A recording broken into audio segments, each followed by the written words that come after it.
Hey guys, here's Louie. On this video, myself and Jonathan from Vinyl Village Garage is going to explain how to fix horrible panels when they are welded wrong, or there's anything that you cannot do but cut it and make it into a mess again, and you want to try to avoid that. So he's going to show you what can you do to make it look a little better, or like he says, gooder. Well, that's the thought. I mean, here's what we got. We got a 68 fiber, the Ladybird. I'll get these names right. It had some metal work done in the past. The problem looking at this door, look at the gap. It's not even lined up right. Our line here is bad, touching the rocker. Well, the problem is, if I bring this door up only in the back to get it to where it's not touching the rocker, it's going to make this gap that's already bad worse. So what are our options? Like Louie said, you cut this thing all back apart and replace all the body panels? That's just not practical. Now, in a perfect world, that's what needs to be done. But let's just say that's just not going to work. Because you try to take this back off, maybe you can't get it back on straight. So what's the difference? How to make it look better? I guess I like to tell them to make it look gooder. What we're going to do, though, is instead of focusing on making it 100% dead on, you got it like a give and take situation. You got to take the good, maybe, and then leave some of the bad where it's going to be. So if I had to look at this door operating, there's the majority of the time you're going to see this body line, and this. So I'm going to align this door to those 3 points. What I'm going to have to give up, though, to get that to work is my gap down here, the rocker panel, where we're not probably going to see it as much. In the back, we're going to be about the right height. By the time it gets to the front, I suspect it's going to be a pretty healthy gap. But if I was going to look at a car driving down the road, this is going to be more of an eyesore, that gap down there. So like I said, this is going to be what we call the give and take situation. We're going to make the best of it. That's our goal. We're going to see if we make it happen.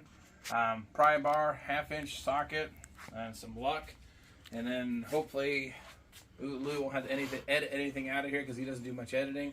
And it all goes well. But what we're going to get here next, so I'll show you the plan of getting this thing all torn apart. But that's all. All right, guys. So here's the problem, okay? This quarter panel was burned in like this, so she's pointing more up.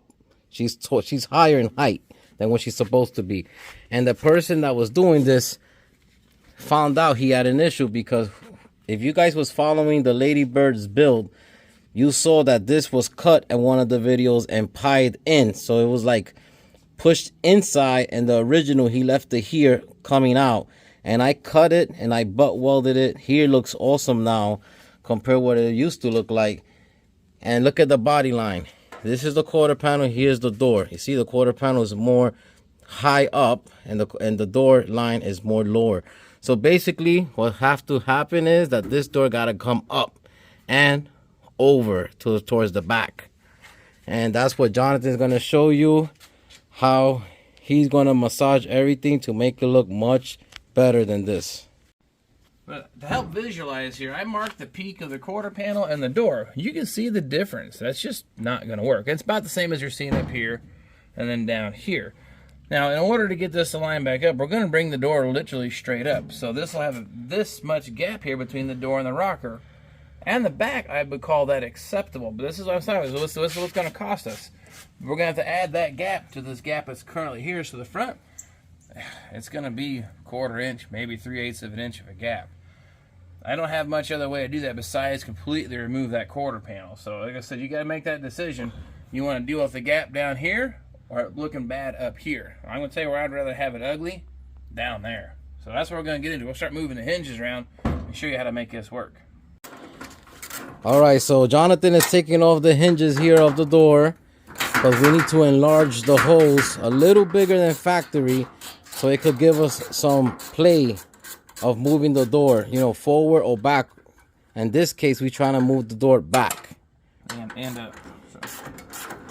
Well, what I'm doing here, he's working on, well, as soon as I get done, he's going to work on enlarging those holes. But down at the bottom, I drew a line here with my silver marker so you can highlight and really see where it's at. I'm really going to take the old Richard Pryor bar, shove in here, and literally pry that up. You can see it just changed that all together. I've got a lot of elevation out of it. That's going to be my starting point. I'm going to overdo it by going up maybe too high. I guess we'll see. And then that way, gravity's going to help me drop back down. But that's what I'm doing here while I got the room. I'm going to snug these up temporarily, but then you can see the gap on the bottom substantially larger now. But that's going to be one of the things I'm going to do here as part of our adjustment. So now Louis gets back with that hinge, we'll get the top one back in. All right, he's got these holes slotted out. We got the position back in place loosely. You can tell we're still actually looking a little better. We're still not where it needs to be, so we're going to have Louis do. I'm working on holding the door. He's going to tighten the bolts. We're having someone help with this. Makes this a whole lot easier. But what we're going to do now is we're going to manipulate this door until I get it where I hopefully like it. And I'll have him snug up the bolts.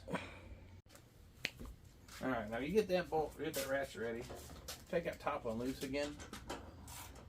It's kind of a team effort. It makes it a lot easier. It can be done by yourself. I'll tell you, it's a whole lot easier with someone help. That's good.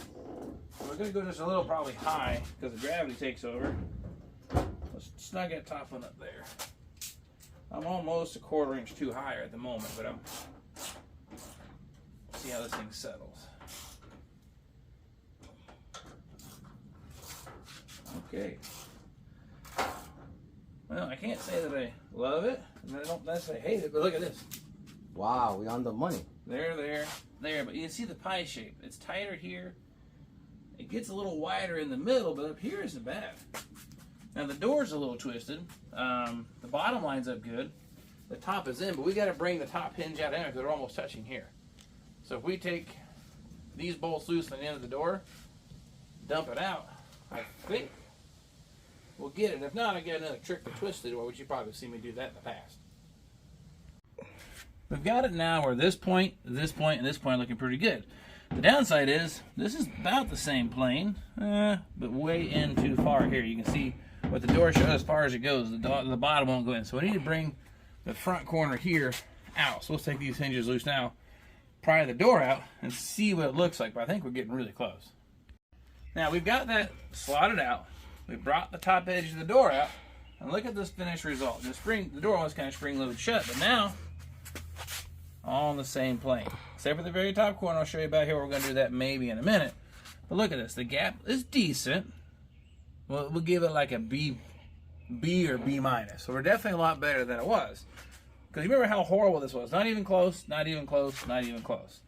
Now walking by this car, that's respectable now. Remember I told you, remember the trade-off? Check out the gap down here. We're pretty good down here. By the time I get to the front though, I can almost get my fingers in between them there. But that is down here in the rocker panel. You really aren't going to see that for the most part. The only reason you see it because I'm showing it to you. But I'll guarantee this probably looks better than most of the cars out there. But this is what it cost us. A larger gap here to make this look better up here. The alternative would be like we discussed. You cut this quarter panel off, start over. But where's the real problem at? Is on the inner structure. Is it further in? When do you stop chasing your tail? There's some other things we could have done. Left the door down. Section this whole quarter panel, bring it all out. If you're paying a body shop to do that, that's probably another 15-20 hours of labor. $100 an hour, it's going to be a lot of cha-ching. Doing it yourself, okay, but then again, you're going to run a risk of causing more problems. You're going to open up the metal. So it's kind of I guess, it's give and take. Choose your battles. So if for me, I'm going to live with that little larger gap. The only reason you're going to see it, because I told you, well, that's the last time I'm going to say that. And now we've got this. The door lines up at our most important parts. Now our gap is kind of interesting. It's good here, and I'd say good here, the width, but it gets a little weird here in the middle. You see my silver mark, obviously very bold print now, but I'm kind of on the fence. Do you split it and move it anyway? I don't know. It's just kind of showing Louis what we're coming up with. In this top corner, if you look down at the top of the quarter panel, the width of the door is about factory, but the width of the quarter panel, I've got the inside here lined up. The quarter panel is substantially wider than the door. I'd almost, if I was going to do some cutting, split it here on our silver line, tap that corner in, weld it together. But that's if we're going, I'd say, over the top. But I'd say as for a good driver condition here, I'd say this is way more respectable, especially for a car that just wasn't probably the best put together. So, at the end, I'm not building the car for myself. I'm building it for Scott. And if he decides he wants this line a little better, like John was explaining, the bottom is beautiful. It looks good. You could live with it. Could live with here to the top. We could live with it. Here is where it gets a little wider. You can see my finger actually fits in there. If he wants me to, I have to cut it and push it this way and fill it in. And like John just explained, when you're building cars for somebody else, it's totally different when you're putting in the labor on your own project. So we will leave it for the owner to decide and go from there. And it's not like you just push the door back further because we're already just a little behind the rocker panel already. Keep going back too far, our door gap to the fender is going to be atrocious. So the door is about as good as we're going to get it the way it currently is. And even this gap was much better. This door used to slam to this post of the windshield frame. And when John did the adjustment, it came out really nice. That's what you want, a nice little gap right there. So I think this video is all wrapped up now. And this is what it's going to take. Number one, when you're dealing with aftermarkets. Number two, if you're dealing with somebody else project that they started with. Right, John? That's it. That's the best we're going to get. We're going to keep working our way forward, hanging the front sheet metal, and make this thing look like a car again. All right, guys. So keep your hands dirty and your project will move forward. Show your hands there, John. I actually got dirty and it didn't fall this time. All right, guys. Take care. Bye-bye. Yeah.